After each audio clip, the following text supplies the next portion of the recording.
பொன்னியின் செல்வி அத்தியாயம் 3. சோழ தேசத்தை நோக்கிய பெருவழி பாதையில் தத்தம் புறவிகளில் பயணித்துக் கொண்டிருந்தனர் அந்த இளைஞர்கள். மனதில் பெரும் கவலையை சுமந்து கொண்டிருப்பதை அவர்களின் முகங்கள் துல்லியமாக காட்டின. நீண்ட தூரம் அமைதியாகவே பயணித்து வந்த அந்த இருவரில் இளையவனான விமலாதித்தன் வாய் திறந்தான். நம் நிலை இப்படி ஆகிவிட்டதே அண்ணா. சொந்த நாடான வேங்கியைத்தான் விதிவசத்தால் இழந்தோம் எனில் நட்பு கொண்டு ஆதரவு அளித்த கலிங்கத்திற்கும் நம்மால் அபாயமாகி போனதே. நமக்கு உறவினர்கள் என்பதற்காகவே கலிங்க நாட்டையும் வென்று அழித்தான் அந்த ஜடாசோடவீமன் என்றான் விமலாதித்தன். ஆம் தம்பி, எனக்குள்ளும் அதே வலிதான். நம் நாட்டை இழந்த போது கூட இத்தனை வேதனை இல்லை எனக்கு. நமக்காக நமது நண்பனான கலிங்க மன்னனும் உயிர் துறந்தானே என்று நினைக்கையில் வேதனை இன்னமும் அதிகமாகத்தான் செய்கிறது என்றான் சக்திவர்மன். அடுத்து என்ன அண்ணா? எந்த நம்பிக்கையில் சோழ தேசம் நோக்கி பயணித்து கொண்டிருக்கிறோம் நாம்? நமக்கு உதவுவாரா சோழ மன்னர்? ஏக்கத்தோடு கேட்டான் விமலாதித்தன். தெரியவில்லை தம்பி. ஆனால் உதவி என கேட்டு வந்துவிட்டால் எதிரியே ஆயினும் அவன் கேட்டதை நிறைவேற்றுவார் சோழ மன்னர் என பலர் கூற கேட்டிருக்கிறேன். அந்த ஒரு நம்பிக்கைதான் இழுத்து செல்கிறது நம்மை என்றான் சக்திவர்மன். நமக்கு உதவுவதால் என்ன பயனண்ணா அவர்களுக்கு? ஒருவேளை ஏதேனும் நிபந்தனைகள் விதித்தால்? விதிக்கலாம் தம்பி, விதிக்காமலும் போகலாம். முதலில் நம் நிலையை புரிந்து கொண்டு உதவ ஒப்புக்கொள்ள வேண்டுமே என்பதுதான் என் கவலை தற்போது. எக்காரணம் கொண்டும் எவர் உதவினாலும் அவருக்கு அடிமையான ஒரு சிற்றரசாக வாழ ஒப்புக்கொள்ளவே கூடாது அண்ணா. இது எனது உறுதியான கருத்து என்றான் விமலாதித்தன் வேகமாக. அவசரப்படாதே தம்பி. நீயாகவே எதையாவது கற்பனை செய்து கொண்டு நடக்க இருப்பதையும் கெடுத்து விடாதே. நீ ஏற்பதற்கும் மறுப்பதற்கும் உன் கருத்து கேட்கப்பட வேண்டும் முதலில். அப்படி கேட்க வேண்டிய அவசியமோ நிர்பந்தமோ இல்லை சோழத்தின் மாமன்னருக்கு. இதை முதலில் புரிந்து கொள் என்றான் சக்திவர்மன். இம்முறை அவனது வார்த்தைகளில் சற்று கண்டிப்பு தெரிந்தது. என்ன தவறு செய்தோம் நாம்? எவருக்கு தீங்கிழைத்தோம்? எதற்காக நமக்கு மட்டும் இந்த நாடு இழந்த நிலை? கும்பிட்ட தெய்வங்கள் எல்லாம் கைவிட்டு போனது ஏன் என்று புலம்பினான் விமலாதித்தன். வேறு ஏதோ ஒரு பெரிய விஷயத்தை நடத்த திட்டமிட்டு விட்டது இறைவன். அதற்காக நம்மை கருவிகளாக பயன்படுத்தி கொள்கிறது என்பதே எனது எண்ணம். நாடு இழந்தது பெரும் கவலை அல்ல. அங்கிருக்கும் நம் மக்களை ஆதரவின்றி விட்டு வந்திருக்கிறோம் என்பதுதான் வேதனை. அரச குடும்பத்தினர்கள் நம்மை காத்து நிற்பார்கள் என்ற குடிமக்களின் நம்பிக்கையை தகர்த்துவிட்டு வந்திருக்கிறோம். போரில் வீர மரணம் எய்தியிருந்தால் கூட பெருமையாவது மிஞ்சி இருக்கும். உயிருடன் உலவுகிறோமே தவிர உணர்வோடு இல்லை என்பது உண்மை. நம்மை மட்டும் உயிரோடு விட்டு வைத்திருக்கிறது இறைவன் எனில் அதற்கான காரணம் நமது நாட்டை மீட்பதற்காகத்தான், நம் மக்களை காப்பதற்காகத்தான். அதை செய்து முடித்தாக வேண்டும். அது மட்டுமே தற்போதைய இலக்கு என்றான் சக்திவர்மன். செய்வோம் அண்ணா, நிச்சயம் செய்வோம். ஆனால் நமது சுயமரியாதையை இழக்காமல் செய்து முடிக்க வேண்டும். எவருக்கும் அடிமையாகிவிடக்கூடாது அண்ணா என்றான் விமலாதித்தன். தஞ்சையின் எல்லையை தொட்டுவிட்டோம் தம்பி. இனி எதையும் உரக்க பேசாதே. இன்னும் சிறிது தூரத்தில்தான் கோட்டை வாயில். அதை நெருங்குவதற்கு சற்று முன்பேயே புறவியை விட்டு இறங்கிவிடு. இயன்றவரை தன்மையாக நடந்து கொள். முறைப்படி கோட்டை வாயிலில் அனுமதி பெற்ற பிறகுதான் உள்ளே செல்ல முடியும் என்றான் சக்திவர்மன். அப்படியாயின் இன்றே மன்னரை சந்திக்க முடியாதா? விருந்துக்கு வரவில்லை தம்பி நாம். எவரென்றே அறிந்திராத இடத்தில் உதவி கேட்டு வந்திருக்கிறோம் என்பதை மறவாதே.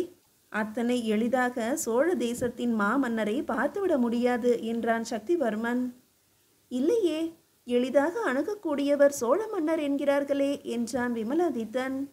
அது சோழ தேசத்து குடிமக்களுக்கு, நமக்கல்ல. யார் எவர் என விசாரிக்காமல் உறுதிப்படுத்தி கொள்ளாமல் நேராக மன்னர் முன்பு நிறுத்திவிட மாட்டார்கள். இது போர்க்காலம் வேறு. சீட்புலி மற்றும் பாகி நாட்டை வென்று திரும்பிக் கொண்டிருக்கிறது சோழர் படை. இந்த நேரத்தில் அதிக எச்சரிக்கையாக இருப்பார்கள் என்றான் சக்திவர்மன். அண்ணா, அதோ பாருங்கள், கோட்டை வாயிலில் அதிக பாதுகாப்பு தெரிகிறது. எவரோ முக்கிய நபர் வருகிறார் போல இருக்கிறது. அங்கு இருப்பவர்களை வரிசையாக ஒழுங்குபடுத்துகிறார்கள். வழியில் நிற்போரையும் விலக்குகிறார்கள் என விமலாதித்தன் கூற கோட்டை வாயிலை நோக்கினான் சக்திவர்மன். 20க்கும் மேற்பட்ட புறவிகளில் வீரர்கள் அணிவகுத்து வர நடுவே கம்பீரமாய் வந்து கொண்டிருந்த வெண் புறவி ஒன்றில் மன்மதனையொத்த அழகோடு வீற்றிருந்தார் அவர். புறவி வரிசைக்கு பின்புறமாய் அழகிய பல்லக்கொன்று அசைந்தாடி வர அதன் பின்னேயும் பாதுகாப்பிற்கு வீரர்கள் வந்து கொண்டே இருந்தனர். யாரண்ணா அவர்?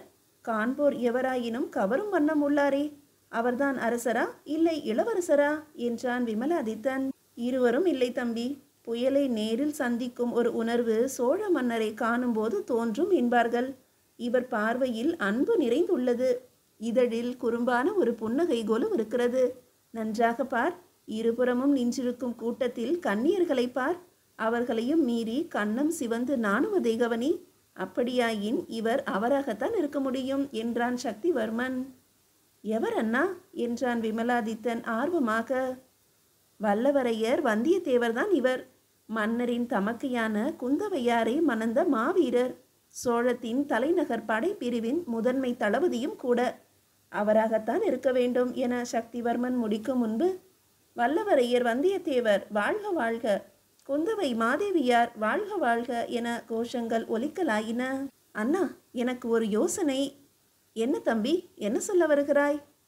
தனது தமக்கையான குந்தவை மாதேவியாரின் பேச்சை எதற்காகவும் மீறியதில்லையாம் சோழத்தின் மாமன்னர்.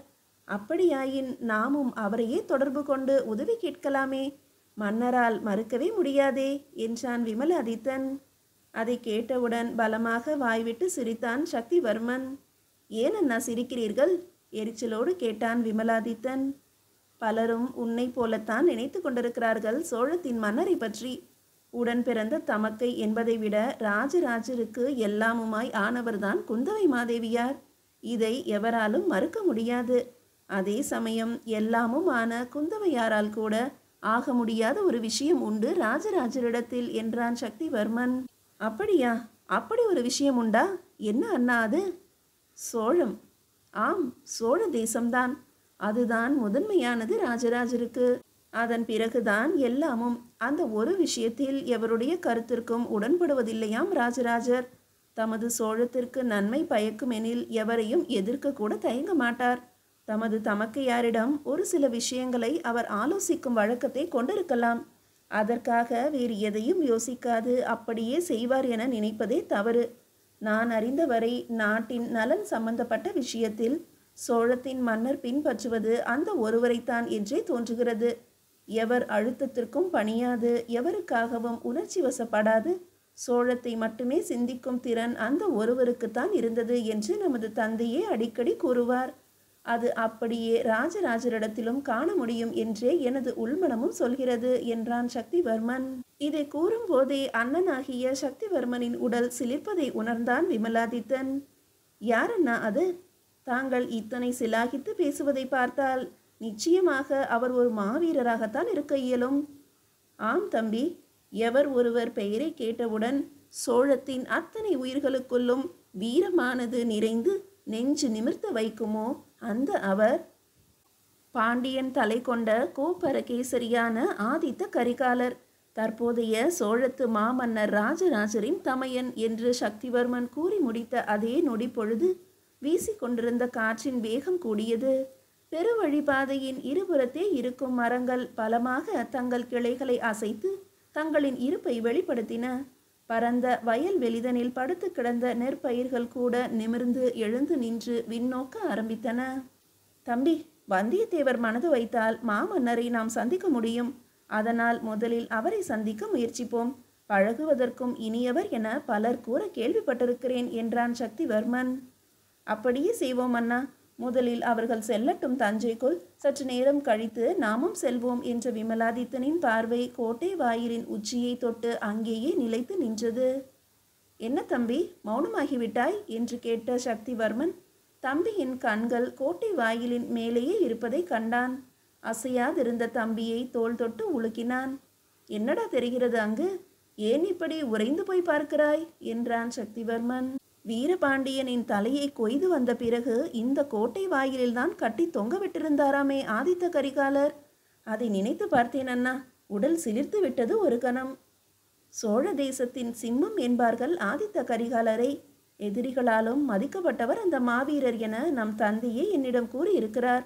இப்போதிருக்கும் ராஜராஜரும் எவர்க்கும் சளைத்தவர் அல்ல என்கிறார்கள். இல்லையெனில் குறுகிய காலத்திற்குள் சேரம், ஈழம், சாளுக்கியம் போன்ற பேரரசுகளை எல்லாம் வென்றிருக்க முடியுமா என்ன? சரியான ஒருவரிடம்தான் நாம் வந்திருக்கிறோம் அண்ணா என்றான் விமலாதித்தன். பொறு, முதலில் வந்தியத்தேவரை காண முயற்சிப்போம். அவரிடம் நமது நிலையை கூறி அதன் பிறகு அவர் உதவியோடு தான் மன்னரை சந்திக்க முடியும். சரி, வா போகலாம் என்று அழைத்த சக்திவர்மனோடு கோட்டை வாயிலை நெருங்கினான் விமலாதித்தன். வாயிலை நெருங்கியவுடன் கோட்டையின் தலைமை காவலரால் தடுத்து நிறுத்தப்பட்டார்கள். யாரையா நீங்கள்? வெகு தூரம் பிரயாணித்திருப்பது போல தெரிகிறதே என்று கேட்டார் தலைமை காவலர். வணக்கம் ஐயா, நாங்கள் இருவரும் வேங்கி நாட்டு இளவரசர்கள். தற்போது கலிங்க நாட்டிலிருந்து வருகிறோம். தங்களின் தளபதியான வல்லவரையர் வந்தியத்தேவரை காண வேண்டும் என்று சக்திவர்மன் கூற திடுக்கிட்டு பார்த்தார் தலைமை காவலர். மேலிருந்து கீழ்வரை இருவரையும் ஆழமாக ஊடுருவி பார்த்தார். இருவரின் கண்களிலும் பொய் இல்லை. அதே சமயம் இவர்களை பார்க்கையில் இளவரசர்களாகவும் தெரியவில்லையே. தனக்குள் குழம்பி போனார் தலைமை காவலர். அவரது முகத்தை படித்து அவர் நினைப்பதை புரிந்து கொண்டான் விமலாதித்தன். புரிகிறது ஐயா, இளவரசர்கள் என்ற வார்த்தைக்கு உரிய அடையாளம் ஏதுமில்லாமல் இருக்கிறார்களே என தாங்கள் நினைப்பது புரிகிறது. உயர்ந்தவை தாழும் போது உருவம் கூட தெரிய வராது என்பதுதான் உண்மை நிலை. இருக்கட்டும், நாங்கள் பொய் கூறுவதில்லை காவலரே. உண்மையாகவே நாங்கள் வேங்கியின் இளவரசர்கள்தான். தற்போது நாடிழந்து சுற்றி கொண்டிருக்கிறோம் என விமலாதித்தன் கூற மத்திம வயதை தாண்டிய அந்த தலைமை காவலரின் மனமும் கரைந்தது. மன்னிக்கவும், உருவம் கண்டு எல்லாமை வேண்டாம் என்பது சோழத்தின் நியதி. என்றாலும் எனக்குரிய பொறுப்பை நான் சரியாக நிறைவேற்றியாக வேண்டுமல்லவா? சரியான நபர்களை சரியான இடத்திற்கு அனுமதிக்க வேண்டியது என் பணி அல்லவா? அதில் சற்று கடுமையையும் கலக்கத்தான் வேண்டியிருக்கும். ஏதாவது அடையாள லட்சணை வைத்துள்ளீர்களா என்று கேட்டார் தலைமை காவலர்.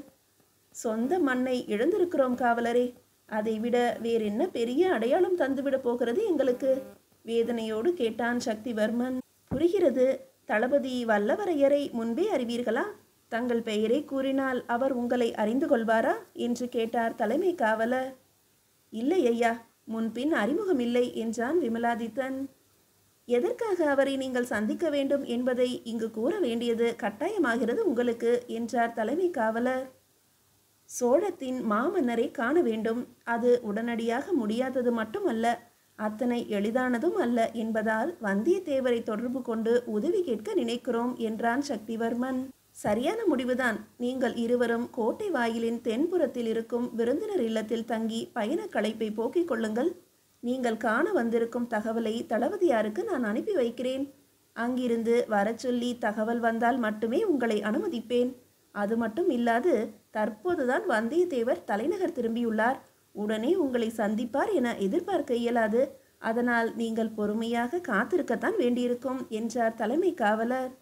நல்லது ஐயா, காத்திருப்பதை தவிர வேறு வழியும் இல்லை எங்களுக்கு என்றான் விமலாதித்தன். சரி, உள்ளே செல்லுங்கள். தங்களின் புறவிகளை அடுத்துள்ள கொட்டகையில் ஒப்படைத்து விடுங்கள். தாங்கள் திரும்பும் போது பெற்றுக்கொள்ளலாம். ஒரு முக்கியமான விஷயம், அவசியமின்றி எங்கும் அதிகம் நடமாட வேண்டாம். தளபதியாரின் அனுமதி கிடைக்கும் வரை இல்லத்திற்குள் இருப்பதே நல்லது உங்களுக்கு என்றார் தலைமை காவலர். புரிகிறது. போர்க்காலம் அல்லவா? பாதுகாப்பு பணிகள் கடுமையாகத்தான் இருக்க வேண்டும். அதுதான் நல்லது என்றான் சக்திவர்மன். தங்களின் புரிதலுக்கு நன்றி. இன்னொரு விஷயத்தையும் தங்களிடம் கூற கடமைப்பட்டுள்ளேன். சோழத்தின் வாயிலில் நுழையும் போது வேண்டுமானால் வேதனைகள் உள்ளூர குடியிருக்கலாம் எவருக்கும். ஒரு தடவை நுழைந்து விட்ட பிறகு உள்ள கவலைகள் எதுவும் இருந்த இடம் தெரியாது போய்விடும். இது நான் அளிக்கும் உறுதி.